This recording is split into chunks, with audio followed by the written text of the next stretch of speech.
Question: do you guys remember when the term Netflix original meant something? Back in the olden days, it was a mark of quality. You didn't always know what you were going to get, but you could usually count on it being pretty good. I mention it here because Stranger Things is kind of the last relic left from that era. It's also the show that effectively ended that era and paved the way for Netflix's new business model of quantity over quality, and I only mention that because it's a system that incentivizes stagnation, and as Netflix's biggest cash cow, it pushes Stranger Things into an interesting position. The fourth season of the show came out recently, and it's fine. I'm sorry guys, I really wish I had some atmosphere-shattering hot take about this season that I could whip out, but it's mostly more of the same stuff that you've probably come to expect from the show, but to get more into that, we kinda have to talk about what makes the show tick. When the first season of Stranger Things came out, I heard a lot of people call it success unprecedented, and this is a sentiment that I've just never really understood.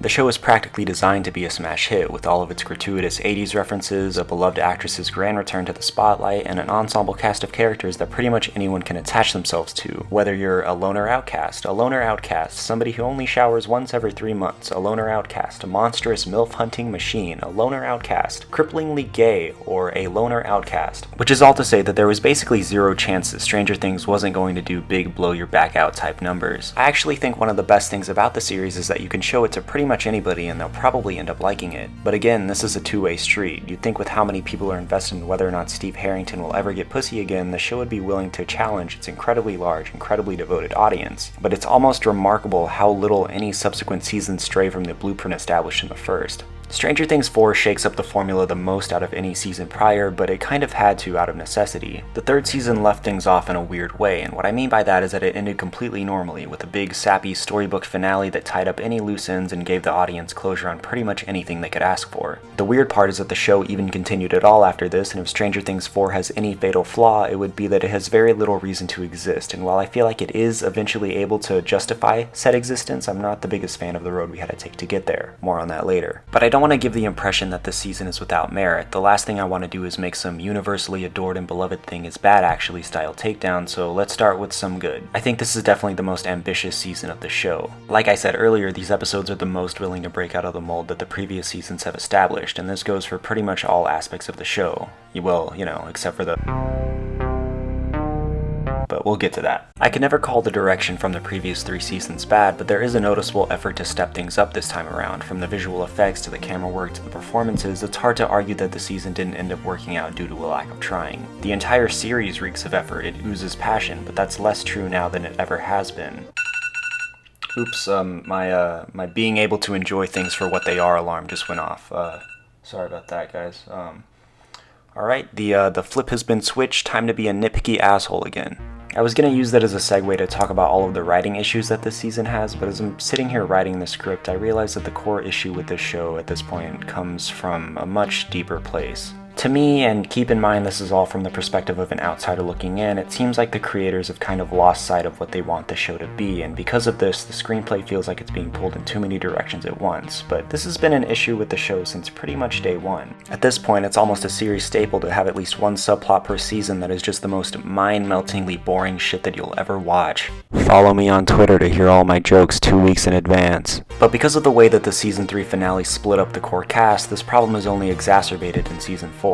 There's a lot of ground to cover in terms of what this season wanted to accomplish, so naturally, when you have to juggle teen drama, the supernatural, Russian torture techniques, telekinetic ED, slightly older teen drama, Kate Bush product placement, even more teen drama, the chronicles of Mr. and Miss No Bitches, religious fanatics rallying against a cult that doesn't exist, Will's atrociously horrid haircut, seriously guys, what the fuck? Daddy issues and enough child endangerment to make Ezra Miller blush, some of it's gonna turn out less than developed. There's simply too much.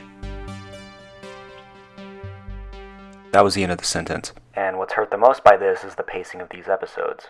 See, there's a criticism of Stranger Things that I've heard at least a couple times at this point, and it's that each season is structured like a TV show despite only having a movie's worth of plot. I think that there is some truth to that, but I bring it up because it's like the creators of the show are very aware that this is a common issue that people have with this series, so this time around they were like, oh, so they want more content, huh? Fine, let's give them some more content. Hours upon hours of it, straight from the soggy teat of big Netflix. Look, we made the finale 2.5 hours long. Aren't you impressed? Aren't you proud? Does this please you? Are you fucking swine happy now? And guys, that doesn't fix the problem. It actually makes it worse. These episodes are all way too long, but they kind of have to be to make room for the insane amount of information that the season has to get across to its audience. It's just a shame that the series is incredibly ill-equipped to present this content in a consistently engaging way, because when it works, it works. The show still has that classic Stranger Things charm, and this is mostly thanks to its cast, who for the most part are still giving it their all, despite the fact that the script is giving them very little to work with at times. This would normally be the part where I would go through all of the characters and talk about what worked and what didn't, but that's just the thing, isn't it? Because if I were to do that, there would be like a thing I could talk about for most of these characters. I don't really understand how we're 4 seasons into the show and a good chunk of the core cast have actively lost agency and are basically only used as set dressing for whatever scene they happen to be in.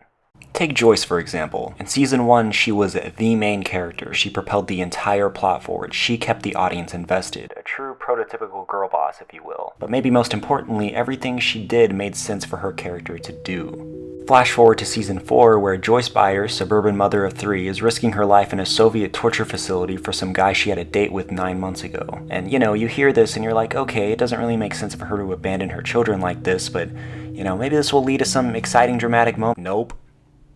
Nope. What do you think this is, some kind of TV show? Why are they doing Winona Ryder so dirty? Like, you guys know she's the only reason anyone started watching the show, right? Alright, one more example because I'm a masochist, I guess. Jim Hopper. So I'm gonna go through his arc throughout these seasons, and you guys let me know if this makes sense to you as a part of a cohesive story. In Season 1, Hopper solves the mystery of a missing child, and by doing so, he is able to accept and process the death of his own daughter. Season 2, Hopper is given a proverbial do-over and must care for 11, all while trying to be the best father he can be, despite the difficulties that arise from raising a moody teenager that also has telekinesis. So far, this is all pretty good. Alright, so in Season 3, he's just kind of a dick who yells a lot. And for no real reason, too. And this is made doubly terrible by the Season 3 finale because its big emotional climax is Hopper dying by a big explosion. But you can't make me feel bad that a character who you've spent the entire season dragging through the dirt is now dead. That's not how this works, guys. In Season 4, Hopper spends the season trying to escape from a Russian prison / coliseum / testing facility / combination Taco Bell KFC because through a series of incredible bullshit he somehow survived an explosion that he was 3 feet from, which is all a pretense to reunite him with his daughter. So yeah, this is really messy, and unfortunately most of the cast follows this same loss of depth trend, a trend that is not helped in the slightest by the sheer amount of characters that the focus has to ping pong between. But I can hear the arguments now. Stranger Things has always been more about the plot than the characters, you may say if you're objectively wrong and also an idiot, but let's try to humor this for a second. First of all, props to the writers for even attempting to introduce these kinds of high-concept sci-fi elements to the mainstream. Seriously, in the early stages of the series, it does wonders in terms of building intrigue and making sure the audience is asking all the questions they should be asking regarding the mysteries of the show. However, these questions eventually need answers, and with the show winding down to its grand finale, this would be the best time to do it, and thankfully they do peel back the curtain a bit. I just don't think anyone was expecting the answer to these questions to be so fucking mundane. Why is Hawkins quote-unquote cursed? Because a portal to another dimension was opened under the town. The thing we've known since the first goddamn season. But this time it's different because we now know that the portal was opened by an evil version of the protagonist. Okay, excuse me if I'm not blown away that this prestige television series with its $270 million budget has the same plot as the Smurfs 2. Obviously, I'm exaggerating a little bit. Plot-wise, there isn't really anything to get that upset over. Again, structurally, all of the seasons of the show are very similar. Each separate cluster of characters works to find a better understanding of that season's thread, all of the subplots converge, Will touches the nape of his neck a couple times and whispers, "He's here." And the big bad is vanquished, but not before a lovable side character, usually introduced in the same season, heroically sacrifices themselves, and then Twitter acts surprised every time this happens. But this is all fine. It's not worth getting upset over the show's use of commonplace storytelling conventions, and Stranger Things usually does enough to shake things up so it doesn't feel like a straight-up rehash of old content. What I'm less okay with, however, is how the show handles the stakes of its story, and the level of danger these characters are supposed to be in at any given time. Like any good drama, and especially one with more than a few horror elements, there needs to be a certain tension to keep the audience invested. It's a delicate balance that has to be maintained between the viewer and the creator, and by extension, the characters and whatever threat they're facing.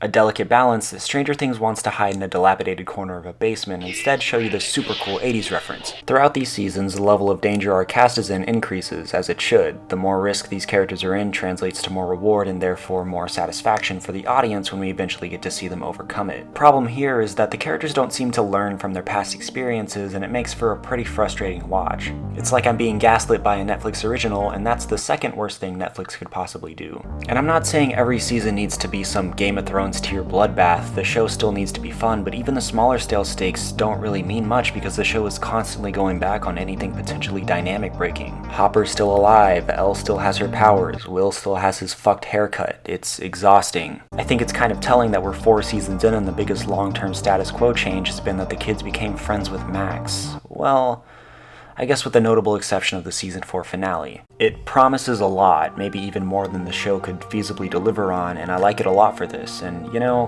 maybe that's my big hot take, that season 5 actually has me excited for the show for the first time in a while. And let's face it, the crew behind Stranger Things is talented enough that they'll probably end up sticking the landing. I just can't get over how unnecessary the show feels for me at this point, and it kind of kills the whole experience. I could never hate this show, but right now there isn't exactly a lot for me to love about it. At worst, season 4 is an incredibly awkward transitional period for the series, and at best it promises that more interesting events are still to come. The magic that this show once had is gone. It's kind of a shame, but I don't really think anyone can argue against that. At this point, it's just a matter of whether or not Netflix will accept this, because after Stranger Things ends, what else does it have? You know, besides a plummeting stock market value. I guess quantity over quality isn't such a good business model when nobody wants the quantity, huh? You know, actually, there is one other show that is kind of Netflix's saving grace, a universally acclaimed masterpiece loved by critics, audiences, and, yeah, me, most of all. Boy oh boy, if this just isn't one of the shows ever. Big Mouth Season 6, baby, let's fucking go. Oh my god, I love Big Mouth so fucking much. Yeah, Big Mouth, oh my god, yeah, let's fucking go. Big Mouth, kill me, my fucking veins. Let's fucking go, baby. So fun. Good luck, Netflix. I think you're gonna need it.